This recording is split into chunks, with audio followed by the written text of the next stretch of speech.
안녕하세요, 여러분. 굿모닝 저와 진행하는 여러분의 영디 최영희입니다. 자, 우리 오늘 5장의 마무리입니다. 챕터 4 예산과정 두 번째고요.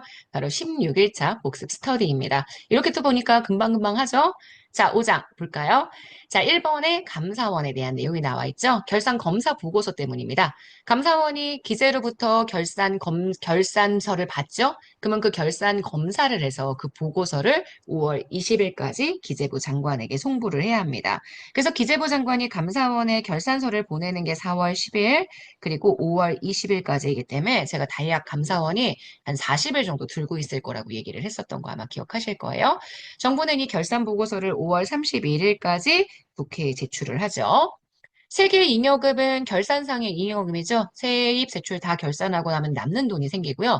그 남는 돈, 세계 잉여금을 실제 사용하는 순서는 지방재정교부금 정산 먼저 하고요. 공적자금 상환하고요. 국채 상환하고요. 과거 추경으로 많이 썼는데 지금은 추경으로 쓰지 않습니다. 일단 돈부터 먼저 지출 의무가 있는 것들을 먼저 하고 난 다음에 그 다음 추경으로 쓰는 거여서 이건 재정의 건전성을 확보하기 위한 목적이다. 제가 많이 말씀을 드렸고요. 국가결산보고서, 국가회계법 같은 데에서, 국가재정법 아닙니다. 국가회계법 같은 데에서 결산보고서에 대한 얘기를 하죠. 결산개요, 세입세출결산, 얘가 제일 메인이라고 했고요. 그 다음 재무제표, 성과보고서로 구성이 되고요. 요게 예산회계, 그 다음 여기가 재무회계 이렇게 사용한다라고 제가 이야기를 했었습니다. 재정상태표, 재정운용표, 순자산 변동표는 바로 국가의 재무제표 구성 내용이고요. 재정상태표에 들어가는 게 자산, 부채, 그 다음 자산 마이너스 부채를 해주게 되는 순자산 들어가고요. 기업의 대차 대조표와 비슷하죠. 자, 2007년부터 지방정부가 복식부기 발생주의 회계를 도입했고요. 중앙정부는 2009년에 시범 도입, 2011년 공식 도입이어서 2008년, 2007년 이후에 도입됐다라고 생각해 주시면 될 것 같습니다. 자, 그래서 이 발생주의 복식부기 회계 전에는 세입세출 결사만 있었는데 지금은 재무제표까지 같이 하고 있다는 거 알고 계시죠? 단식 보기는 거래의 영역을 그냥 수입과 지출 항목으로만 구성을 하지만 복식 보기의 구성 요소, 자산, 부채, 두 개 빼면 순자산, 거기에 수익 비용이어서 제가 수입과 수익이 완전 다른 표현. 그 다음 지출과 비용 여찬가지로 완전 다른 표현으로 내용을 볼 수 있다. 이렇게 말씀을 드렸습니다. 그 다음 9번째, 재정 준칙에 대한 얘기했죠. 재정 준칙을 도입해서 재정을 법으로 통제할 수 있는 제도. 그래서 재정 규모의 결정이 좀 단순해질 수 있기 때문에 재정 규율을 확립하는 데는 용이하지만 신축성 있는 재정을 운용하기는 좀 어려워진다라고 말씀을 드렸었죠. 국가재정법상의 성과 지향을 위해 우리나라 당의 회계연도부터 5회계연도 동안 국가재정 운용 계획을 수립해서 국회 제출을 의무화한다. 알고 있을 거고요. 자, 11번 기재부 장관은 국가의 회계 또는 기금이 부담하는 금전채무에 대해서 국가채무관리계획을 수립합니다. 건전성을 위한 제도예요. 이걸 국가재정운용계획에 첨부해서 국회에 제출한다. 얘기했었고요. 예산이 온실가스 감축에 미칠 영향을 미리 분석한 보고서, 바로 온실가스 감축 인지 예산서입니다. 온실가스 감축 인지 예산서 결산서 작성하는 것. 그다음 결과 중심의 성과 관리 효율성을 위해서 바로 수요자 중심 구조의 전환, 자율성의 부여.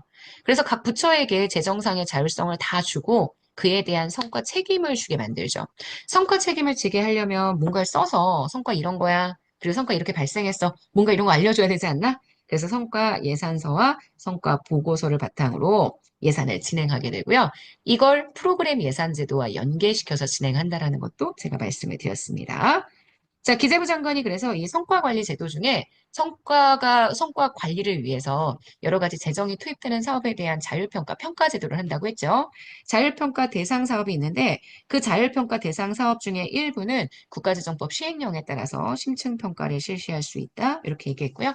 그다음 우리나라 총액 배분 자율 편성 제도. 국가가 실제 지출 규모를 정해주죠. 예산안 편성 지침을 통해서 지출의 총액의 한도를 지정하기 때문에 지출 규모에 대한 상한선을 설정하고 그에 대한 예산 편성이 자율적으로 이루어지게 만드는 것까지 여러분들이 보셔야 한다라고 얘기했습니다.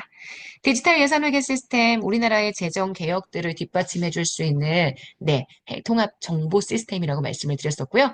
세입 징수, 예산 편성, 집행 결산 평가 등의 여러 가지 내용들, 재정 프로세스 프로세스를 실시간으로 분석할 수 있는 내용들이 디지털 예산회계 시스템이고 중앙정부는 디지털 예산회계 시스템, 지방정부는 이 호조 시스템들이 도입되었다라고 말씀을 드렸습니다. 자, 그다음 17번 납세자 운동. 납세자 전반의 이익을 추구하고 재정 낭비 감시하고 납세자 운동단체 지원하고 조세제도 개혁을 위한 활동들을 진행하는 모든 것들을 다 거쳐서 납세자 운동이라고 얘기를 했고 이 납세자 운동의 일환으로 우리 지방정부에서는 주민소송과 같은 그러한 제도가 진행된다라고 말씀드렸죠. 재정상의 문제점들을 감사 청구했었던 주민들이 그에 대한 소송을 진행하는 것. 이것도 납세자 운동에 관련된 내용으로 볼 수가 있습니다. 그다음 마지막, 제일 마지막 예산 과정에서의 시민 참여 얘기했죠. 중앙정부, 지방정부 모두 시민 참여할 수 있고요. 2011년 지방자치단체에서는 주민참여예산제도로, 2019년 중앙정부에서는 국민참여예산제도로 진행됐다. 알고 계실 거예요. 자, 여기까지 보시게 되면 일단 5장의 챕터 4 두 번째 내용, 전체 예산제도에 대한 내용들 봤고요.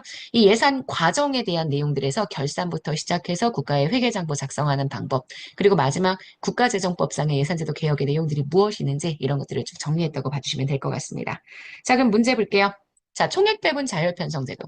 기재부가 부문별 부처별로 예산의 상한을 할당하는 집권화되어 있는 예산 편성 방식이죠.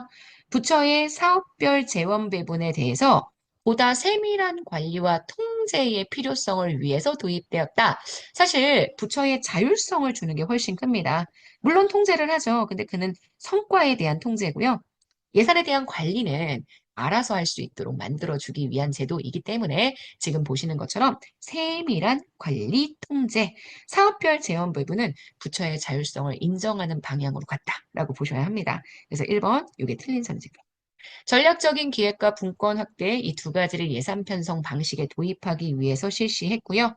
중기적인 시각에서 정부 전체의 재정 규모를 검토하기 때문에 전략적 계획 발전을 촉진할 수 있습니다. 그리고 재정의 경기 조절 기능도 강화할 수 있습니다. 왜냐하면 총액 배분할 때 5년 단위의 예산에 대한 중기사업계획서를 보내야 그 다음 정부가 주기 때문에 전체적인 시각에서의 정부 재정 규모를 기재부가 검토한다는 측면이 나타난다. 이렇게 보셔야 되고요.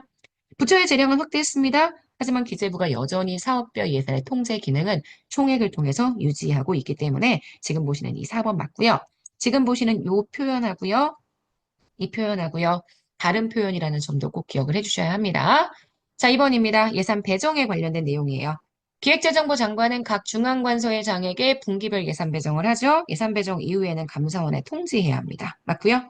중앙관서의 장에게 자금을 사용할 수 있는 권한을 부여하는 건 당연히 기재부 장관이고요. 요건 재배정이 아니라 배정에 대한 내용입니다. 재배정은 중앙관서의 장이 각 부처에게 재배정, 각 하위 기관에게 재배정해 주는 거기 때문에 지금 보시는 2번 틀렸고요.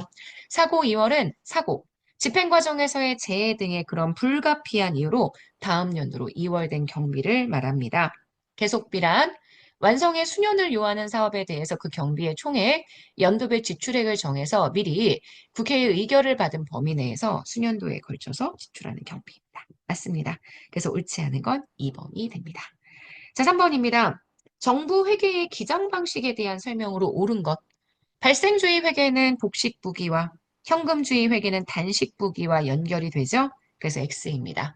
발생주의는 사건이 발생한 날을 중심으로 지금 현재 장부를 기입하기 때문에 정부의 수입을 현금 수치 지점이 아니라 정부의 수입, 정부에 돈이 들어오는 시점은 사건이 발생한 시점. 그래서 납세, 고지, 세금을 내세요라고 고지한 시점. 정부의 지출은 지출의 원인 행위가 발생한 시점을 통해서 계산해 주기 때문에 지금 보시는 2번은 틀렸고요.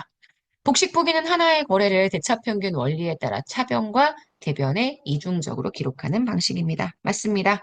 단식보기는 계정 과목 간의 유기적인 관련성이 있어서 상호 검증을 통한 부정이나 오류를 발견하기 쉽다. 이거는 하나의 거래를 차변과 대변 양쪽에 기입하는 복식보기가 갖고 있는 특징이기 때문에 지금 보시는 4번은 X입니다. 자, 4번입니다. 국가재정법상의 예산 개혁에 대한 설명으로 옳지 않은 것. 재정 운용의 투명성을 위해서 중앙정부와 지방정부의 재정정보 공개 의무화되어 있습니다. 재정활동에 대한 성과관리 체계를 구축하기 위해 성과계획서와 보고서의 작성이 반드시 필요하고요. 재정 운용의 효율성 때문에 제가 일반회계에서 특별회계 기금 파트들사이에 상호 자유로운 전출입이 가능하다라고 얘기를 했었죠. 전출, 전입 모두 다 가능하기 때문에 지금 보시는 이 내용 X. 자, 재정운용의 건전성 위에 국가 채무관리계획 수립합니다. 국가재정운용계획의 첨부서류라고 얘기했기 때문에 국가재정운용계획과 같이 회계연도 개시 120일 전까지 국회에 제출해야 한다. 맞습니다. 자, 그래서 여러분 지금 보시는 4번 틀린 선지 골라주는 거니까 정답은 3번 되는 거 보실 수 있죠. 자, 여기까지 정리하시면 우리 일단 예산 과정 전체의 내용은 다 마무리가 되었습니다. 우리 이제 내일부터는요, 3장의 아니, 3장이 아니죠. 죄송합니다. 4장의 인사행정론으로 들어가게 될 거고요. 예산 과정은 여러분들이 외우시는 내용들 워낙 까다롭게 생각하시기 때문에 가능하면 기본서 내용들 차근차근 계속 읽어주시는 거 진짜 이번 달까지는 꼭 해주셔야 합니다. 1월 달 들어가면 그때부터는 선지 중심으로 보셔도 되는데요. 우리 11월 가정 동안에는 그래도 기본서를 읽을 수 있는 마지막 기회이기 때문에 기본서의 내용 통해서 정리해 주시면 너무 좋을 것 같습니다. 자, 여기까지 해서 우리 오늘 굿모닝 행정학 마무리하도록 하겠습니다. 여러분 오늘 하루 정말 여러분 거고요. 내일 아침에 만날게요. 여러분 안녕.